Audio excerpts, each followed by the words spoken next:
曼聯消息，曼聯已經從拿波里收到咗600萬歐嘅租借費，並且合同入邊亦都有一個買斷嘅條款。如果拿波里獲得下個賽季歐冠正賽、小組賽或者聯賽階段嘅資格啦，咁買斷嘅條款將會自動變成強制買斷，金額係4400萬歐元啦。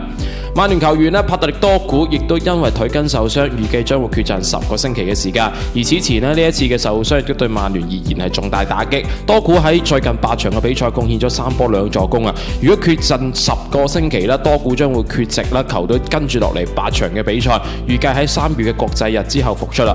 歸隊之後呢，首場嘅比賽將會喺4月11號曼聯對住列斯聯啊。